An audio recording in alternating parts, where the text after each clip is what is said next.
To legends വീഡിയോയാണ് study എന്ന് പറഞ്ഞു കഴിഞ്ഞാൽ ഇതൊരു ഫംഗ്ഷൻ ബേസ്ഡ് ആയിട്ട് വരുന്ന ഒരു ഐറ്റം ആട്ടോ. കറക്റ്റ് ബ്ലാക്ക് എന്ന് പറയാൻ പറ്റില്ല, ഫുൾ ഫ്ലോറൽ ഡിസൈൻ ആണ്. മെറ്റീരിയൽ ആണെങ്കിലും നമുക്ക് ഇങ്ങനെ പ്രതീക്ഷിക്കാത്തൊരു മെറ്റീരിയൽ ആട്ടോ. നമുക്ക് ഇതിങ്ങനെ പെട്ടെന്ന് കാണുമ്പം ജോർജറ്റ് ആണെന്ന് തോന്നിക്കത്തില്ല. നല്ല തിക്ക് ആയിട്ടുള്ള സൈസ് ജോർജറ്റ് ഫാബ്രിക് ആണ്. അപ്പൊ ഇതൊരു ഫംഗ്ഷൻ ബേസ്ഡ് ആയിട്ട് വരുന്ന ഐറ്റമാണ്. നമുക്കൊരു പാർട്ടി വെയർ മോഡലൊക്കെ യൂസ് ചെയ്യാൻ പറ്റുന്ന മോഡൽ. ഇതിൻ്റെ അകത്ത് ഇതിന്റെ ഭംഗി എത്രത്തോളം കിട്ടുമെന്ന് എനിക്കറിയത്തില്ല. ഒരു ഡിസൈന് ബേസ്ഡ് ആയിട്ട് അങ്ങനെ ചെയ്തെടുത്തിരിക്കുന്ന ഒരു ഐറ്റം ആണ്. ഫ്രണ്ട് പോർഷനിൽ ചെറിയ ബീഡ്സ് ഉണ്ട്. അപ്പൊ അതിന്റെയൊക്കെ ഭംഗി ശരിക്കും പറഞ്ഞാൽ അടുത്ത് കണ്ടാലേ മനസ്സിലാവുള്ളൂ. ഇതിൻ്റെ അത് ക്ലിയർ ആവുന്നുണ്ടോ എന്ന് എനിക്ക് അറിയത്തില്ല, കാരണം ക്യാമറ വരുമ്പോഴത്തേനും അത്ര അങ്ങോട്ട് ചിലപ്പോൾ ക്ലിയർ ആവത്തില്ല. നേരത്തെ കാണാൻ നല്ല കുഞ്ഞു കട്ട് ബീഡ്സിന്റെ ഡിസൈൻ ആട്ടോ. ഞാനത് അടുപ്പിച്ച് കാണിക്കാം. പ്രത്യേകിച്ച് കളർ കോമ്പിനേഷൻ പറയാതിരിക്കാൻ പറ്റില്ല, അത്രയ്ക്ക് ഭംഗിയുള്ള 2 ഷെയ്ഡ്സ് മാത്രമേ വന്നിട്ടുള്ളൂ. പിന്നെ മെറ്റീരിയലിന്റെ ആണല്ലോ ആ ഒരു ഫീല് ഭയങ്കര ഡിഫറെന്റ് ആട്ടോ. നമ്മുടെ കോമൺ അല്ലാതെ ഒരു ഡിഫറെന്റ് ഫീൽ വരുന്ന മെറ്റീരിയൽ.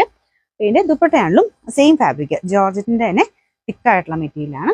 നമ്മുടെ നോർമൽ ജോർജറ്റിനെക്കാളും കുറച്ചുകൂടി നമുക്ക് ആ ഒരു കയ്യിൽ പിടിക്കാൻ പറ്റുന്ന സൈസ് ഒരു മെറ്റീരിയൽ ആട്ടോ. ഇതിൻ്റെ അകത്ത് ഫുൾ ആ ഒരു ഫ്ലോർ ഡിസൈൻ കൊടുത്തിട്ടുണ്ട്.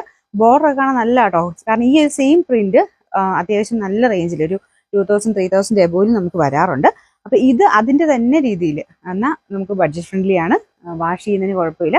എല്ലാം കൂടെ നോക്കുമ്പോൾ ഭയങ്കര നല്ലൊരു സെറ്റാട്ടോ. ഇത് ഇങ്ങനെ കാണിച്ചാൽ നിങ്ങൾക്ക് അത് മനസ്സിലാവത്തില്ല, ശരിക്കും തയ്ച്ചിടണം അതിന്റെ ഭംഗി അറിയണമെങ്കിൽ. അല്ലാതൊക്കെ ഉപയോഗിക്കാൻ നല്ല ആട്ടോ. ഇത് റഫായിട്ട് വേണമെങ്കിൽ യൂസ് ചെയ്യാം, അല്ലാതാണെങ്കിലും നല്ല ഭംഗിയുള്ള ഐറ്റം. ഇതിന്റെ നമ്പർ K465, റേറ്റ് 1280 ആണ്. 1280. നമുക്കിത് 2 ഷെയ്ഡാണ് വന്നേക്കുന്നത്. നേരിട്ട് കാണാൻ എന്നെ അടിപൊളി ലുക്കാന്നറിയോ, കാരണം നമുക്ക് ആ ഒരു മെറ്റീരിയലിന്റെ ആ ഒരു ഫ്ലോറൽ ഡിസൈൻ എന്ന് പറയുന്നത് ഭയങ്കര ഭംഗിയാണ് കാണാൻ. കാരണം ഇത് ഞാൻ പറഞ്ഞില്ല, കൂടിയതിൻ്റെ അകത്ത് മാത്രം ഇങ്ങനത്തെ പ്രിന്റുകൾ നോർമലി വരാറ്. ഇത് നിങ്ങൾക്ക് പെട്ടെന്ന് കാണുമ്പോൾ ഇതും ബ്ലാക്ക് പോലെയൊക്കെ തന്നെ ഫീൽ ചെയ്യുമായിരിക്കും. പക്ഷെ ഇത് ശരിക്കും പറഞ്ഞാൽ ഒരു ഗ്രീൻ്റെ ടോൺ ആട്ടോ. ഇതും നല്ല രസമാണ്. കോമ്പിനേഷൻ ആണെങ്കിലും 2 കളേഴ്സും നല്ല ആട്ടോ. എനിക്ക് 2ഉം നല്ലതായിട്ട് ഇഷ്ടപ്പെട്ടു. ഞാൻ പറഞ്ഞത് ഇതിങ്ങനെ വെച്ച് കണ്ടതല്ല, നിങ്ങൾ തയ്ച്ചിടുമ്പോഴാണ് അതിന്റെ ഭംഗി മനസ്സിലാവുള്ളൂ. പിന്നെ ഇത് മടക്കി വെച്ചേക്കുന്ന കേട്ടോ, അത്യാവശ്യം നല്ല ഹൈറ്റിലുറക്കും പറ്റും. അപ്പൊ ഇത് യോക്ക് ഞാൻ അല്ലാതെ മൊത്തത്തിൽ കാണിക്കുമ്പോഴത്തേക്ക് യോക്ക് കുറച്ച് ഇറങ്ങി വരും. നമുക്ക് ഈ ഒരു കറക്റ്റ് യോക്ക് വരുന്ന രീതിയിൽ തയ്ക്കുന്നതാണ് നല്ലത്. ഒത്തിരി ഇറങ്ങിയാലും കാഴ്ചയ്ക്ക് അങ്ങനെ ഒരു ഭംഗി ഉണ്ടാവില്ല. അപ്പം ഹൈറ്റിലുറക്കാകുമ്പോഴും കറക്റ്റായിട്ട് തന്നെ വെട്ടുമ്പോൾ കിട്ടും. അപ്പം ഞാൻ വെച്ച് കാണിക്കുമ്പോൾ കുറച്ച് താന്ന് നിൽക്കും, അതുകൊണ്ടാട്ടോ. ഇതിന്റെ ഫുൾ വ്യൂല് തങ്ങി വരും. ബോർഡറിലാണെങ്കിലും സെയിം തന്നെ രീതിയിൽ. ഇതിന്റെ ബാക്ക് സൈഡും സെയിം ആട്ടോ. ഇതുപോലെ ആ ഒരു യോക്കിന്റെ പോർഷൻ പോലെ തന്നെ ബാക്ക് സൈഡിലും ഇത്രയും തന്നെ തെളിഞ്ഞ പ്രിന്റും ബാലൻസിൽ ലൈറ്റ് ആയിട്ടുള്ള പ്രിന്റും കൊടുത്തേക്കുന്നത്. തീരെ ലൈറ്റ് അല്ല, അടിപൊളിയായിട്ടുള്ള പ്രിന്റ്. ഫ്രണ്ട് പോർഷനിൽ ബീഡ്സ് ആണ് മൊത്തത്തിൽ വരുന്നത്. ഇതാട്ടോ.